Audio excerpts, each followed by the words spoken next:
Hi everyone, welcome to my next video. I am going to talk a little bit more about a subject that I just touched upon the other day, and that is how I felt at the age of 3, that I had experienced a previous life. And that memory at age 3, when I felt connected to something who at that point in time I didn't know who it was, I knew in the very depths of my being that I had an awareness. And I thought everybody was like that. And over time, when I realized not everybody was, it was sad because I didn't understand why. Um, so here we go. I had a very rough, difficult childhood, and I learned early on to listen to that other something. Now, that other something, and I'm going to try to explain this as best I can. Again, I didn't learn it from a book. I didn't learn this from any religion. I didn't learn it from any particular person. I just knew from age 3. I don't know how, I don't know why. But here's the thing. There is a power within all of us that we can allow to flow through us. Now, I'm going to do the best I can to explain it.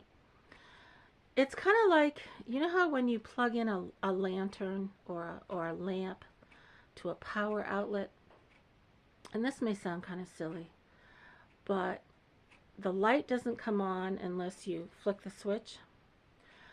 Well, that's how I have always felt. I felt that I'm connected to this power source, and my belief and my faith in this power source and my willingness to let it flow through me is what turns on the switch. Now, at the risk of sounding corny, that's the best way I can explain it right now.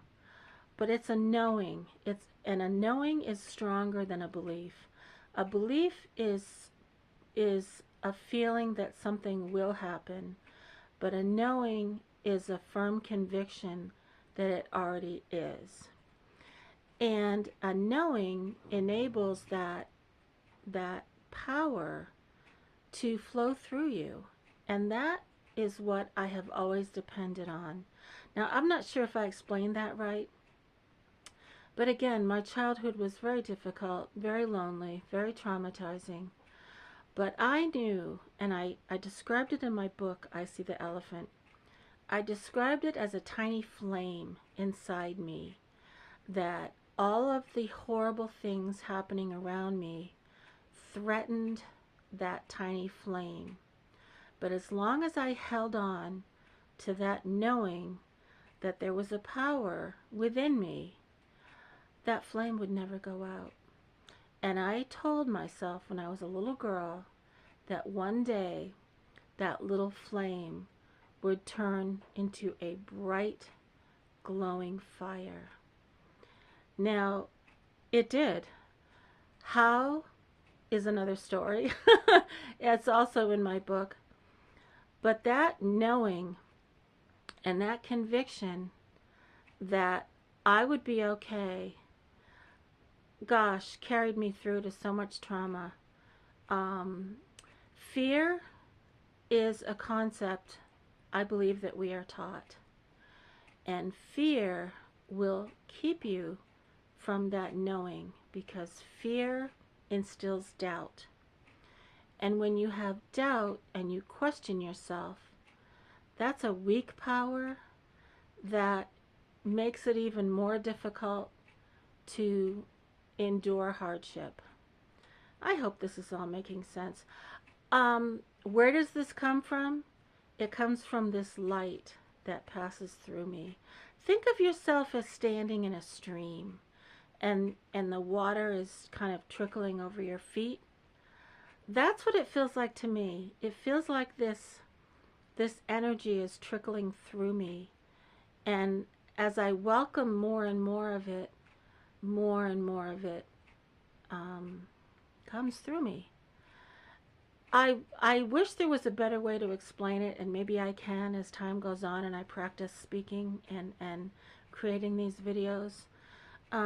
Because I think a lot of people look outside themselves for this energy, and in a way it is, but in a way it's part of who we are, and we all have the ability to allow it to flow through us.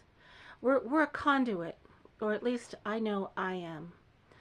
And perhaps my purpose is to explain it so that you all can allow this in your life if you haven't already.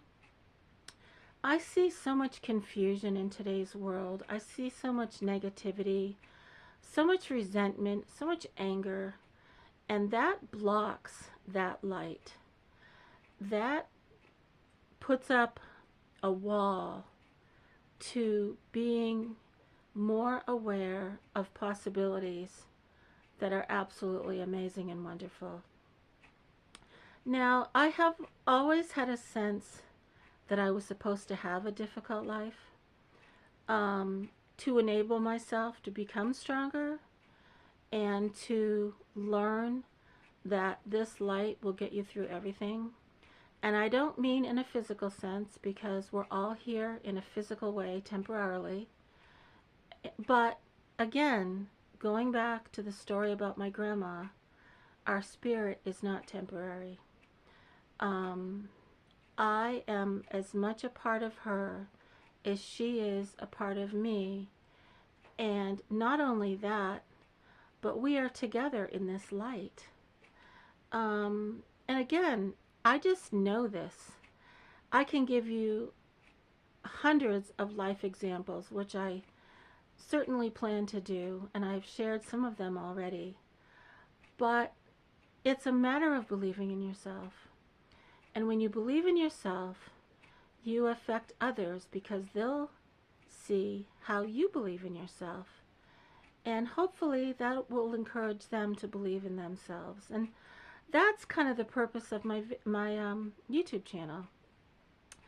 Because at first I wasn't going to explain this. I thought maybe, people would laugh at me and doubt me. And then I realized that doesn't matter. There will be people that doubt me, people that don't understand. And that's okay, because you haven't experienced all of this yet. And perhaps one day you will. So again, I am connected to this, whatever it is, whoever it is. It's from where I came, from where I'll return. And I have a whole nother concept about time, because I don't believe the past is over.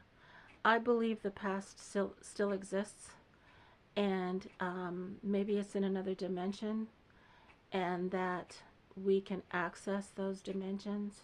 That's a whole other topic.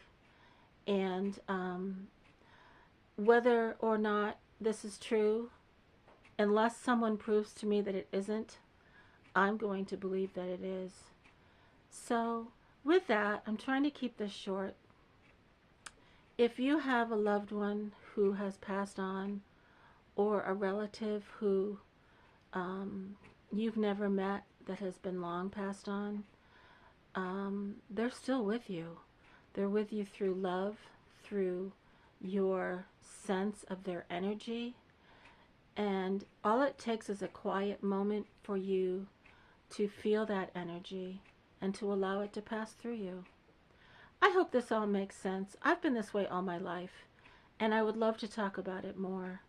So please feel free to ask me questions, leave a comment, and subscribe if you haven't already. Thanks so much, everyone, and I hope you're all having a really great day. Take care.